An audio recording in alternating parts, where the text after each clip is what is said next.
Hey folks, Swag here. This is my first video for making content for Lord of the Rings Home and what I hope to be your future home channel for making Lord of the Rings Home content, which is pretty cheesy, but I'm hoping you stick around after this first video. Today we're going to go through the Arwen Kit Reveal.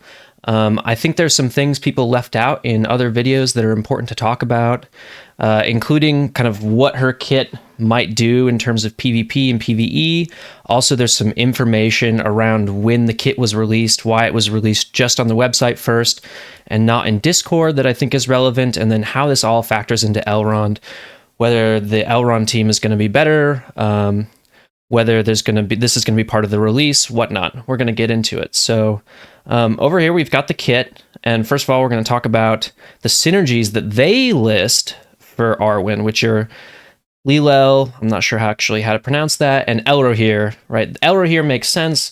That is Lord Elrond's son. Works really well with the Rivendell elves. He is a Rivendell elf himself. She's a Rivendell elf. That makes sense.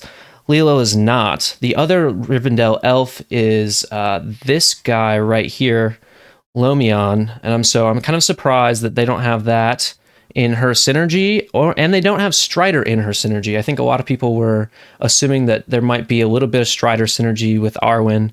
Maybe down the road they'll release a different version of Arwen that has more Strider synergy, but maybe something a little bit in the kit that would have just been a call out to Strider. I'm kind of surprised that they didn't include that.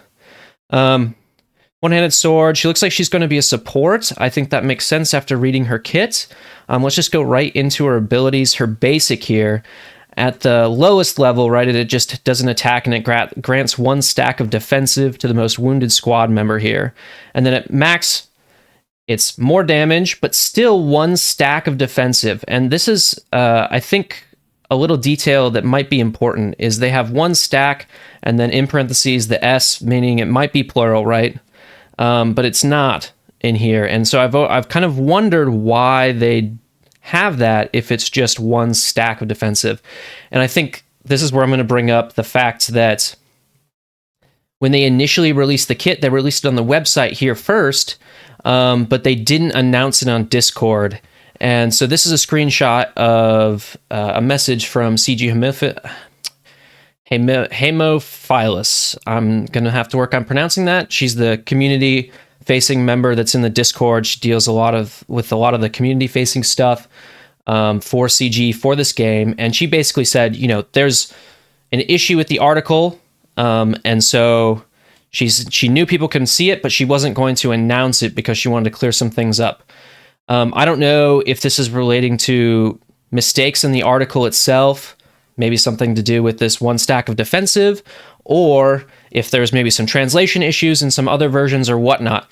But she did eventually announce it in the Discord, in the updates channel, and from what I could tell, there was basically no changes on the website that had been made. So I'm not exactly sure what's happening there, but I think that's something to kind of keep our eyes on in the future. This might just be a small detail that changes sort of how her kit works, because, you know, upgrading this doesn't seem worth it. I guess there's a 50% chance here and it goes to a 100% chance, so maybe it's worth it to do that. But other than that, not sure how much that's going to be worth it. Speaking of this ability, it's kind of interesting that they have Dunhar in here, because this is essentially what Dunhar does on his passive, right? He's the healer for the orcs, and essentially every time he goes, he puts defensive on the most wounded ally. This is kind of like a worse version of that because it has to be done on the basic. I do think there is an opportunity for it to be better. When you do counterattacks or out of turn attacks, right? Things that apply from your basic do get applied. It's not like MSF where there's like a sort of separate kit for your counterattacks and whatnot. So like when you have counterattack from Eothane up and he does a counterattack, he will apply that expose. So maybe, I'm not exactly sure how it's going to work, but maybe she will also grant one stack of defensive every time she attacks out of turn, which, you know, the elf squad is sort of, there's a consensus that it's sort of based on boons, and so if there's a lot of counterattack potential there, then maybe she's just chucking out defensives, which would be very powerful. All right, let's go to the first special here, Deadly Earnest. Okay, we're attacking a target for 130% damage and dispel one boon. That's the low level ability. And then at max, more damage, obviously, dispel 2 boons and gain 20% turn meter and an additional 20% per boon on self. Okay, so any turn meter gain in these types of hero collectors is always going to be good.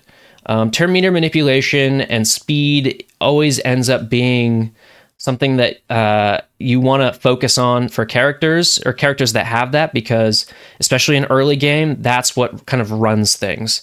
And so the additional 20% per boon on self that's playing into this synergy with the Rivendell elves, where they have, you know, all these boons and they get extra bonus attacks when they have all these boons on themselves, right? So you need 5 boons on her to be able to basically go again. So this is a pretty low cost. So you do this if you have all of your boons up, then you get to go again, doing either your special 2 or another basic attack. So this is another avenue for getting chucking up a bunch of defensives on your team and making sure that you have a lot of survivability here. I think this has the potential to be interesting, but it really depends on the rest of the team, right? It really depends on kind of the cycling of how many boons are up at all times and everybody's cooldowns on that. And then I think this has the opportunity to be pretty powerful here. All right, special 2, the Evening Star. All right, so the lowest level is cleanses 1 Bane from 2 squad members with the most Banes and grants 1 stack or stacks of regeneration for 1 turn to all squad members. And then when you max it out, it cleans 1 Bane from all squad members, 1 stack of regeneration for 1 turn to all squad members, and 1 additional stack to squad members below 50% health. Then you grant immunity for 1 turn to the most wounded Rivendell squad member. So this immunity, I think, is going to be pretty important, especially if the supposed Rivendell elf team tank, which is supposed to be Elrond, has a lot of provokes that he essentially gets on himself. It'll be good to soak up a lot of that damage. I think later in the video, I'm going to talk a little bit about the Mordor squad and why I think teams like this are maybe a little bit susceptible to AoE. But this is really great. All of her kit is basically really good for making sure that you stay alive, especially in PvE. I think this is going to be incredible in PvE. And if you partner it up with what we assume to be Lord Elrond's kit, very, very healing focused with a revive, then this is going to take you really far and make you able to clear some of that harder content down the line. And, you know, possibly be a really good team for the raids. I do like cleansing of this Bane. I think that'll also be important for countering teams that want to take down the Rivendell team, the Elf Rivendell team. And then we've got our passive ability here, Light of Rivendell. When a squad member drops below 50% health, 50% chance to grant them 1 stack of Nimble. This can be triggered once per squad member. So I don't know if this is just once per match or once, you know, after she's done a turn. Well, I guess we'll find out. And then ability description at max. When a squad member drops below 50% health, grant them 1 stack of Nimble. If they are a light character, 50% chance to cleanse 1 Bane from them.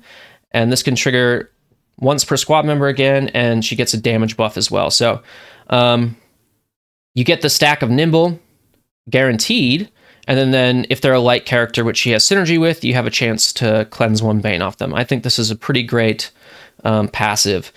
I think this is a good kit overall. I'm not convinced she's going to be like the engine of the Rivendell elf team. You know, it looks like she's a good support character, but she's not a character with this kit where I look at it and I go, oh, that's going to, you know, really be good for this XYZ in the game. I think you really need to see who else is around her and make sure that you have the right abilities unlocked for her to really sort of show her power. And I think that's where I'm going to start to talk about what this means for Elrond. So everybody knows, or if you don't know, the first legendary is going to be Lord Elrond. And so I think it's important that Arwen is the first kind of released character that we're going to get. There are 2 pieces of information, of course, that they left out of this article, which is when is she being released and how is she being released? We know Elrond is a 5-star unlock, okay? So Those of you who played Star Wars Galaxy Heroes, I think a lot of people are thinking, oh, she's going to be some sort of marquee release where you get some amount of free shards and then you essentially have to pay to get more shards of her. So they might give you free shards, 1-2 stars, but you need a 5-star to unlock Elrond. That's why I kind of don't think that these Rivendell elves or elves in general are really going to be a requirement to unlock Lord Elrond. I think what they're doing right now is releasing characters that are going to fit into that team, that are going to slot into his squad, and then you can kind of invest in those right now. We don't have any timeline for when Elrond is going to be released, so I don't think this is an indication that elves or Rivendell elves specifically are going to be what you need to unlock Lord Elrond. This is the first time they're doing a legendary event in this particular game. I know people are drawing on what they did in Swigo and whatnot, and how kind of legendaries are released in games like MSF, which are very closely related to this. I think you really have to wait and see, which I know is the answer people really don't want to hear. Everybody wants to speculate, and it's fine. I love speculating as well. But this game has so many bottlenecks on resources that you should wait and see exactly what the requirements are before you start dumping resources into things. Because if some content creator says, oh, you should invest in this, we're pretty sure like this just makes sense, and then you invest resources in them and it turns out to be completely wrong, then you're just going to be really, out for the count there and getting the first legendary. And I don't think that's a good idea. I think getting this first legendary is going to be really important, especially for the raids. I think this team is going to be a great PvE team. We don't know what the kits are going to look like for Lord Elrond, right? I know people data mine some kits from the game, but those are the kits for the characters and the challenges. And so they're tuned completely differently, right? They're not tuned for raids. They're not tuned for arena. They're not tuned for any of that sort of stuff. They're just tuned for that particular challenge in doing PvE. And we saw that Arwen's kit here is different than the Arwen's kit that is data mined from the challenge nodes. I think it's Wondrous abilities or whatnot.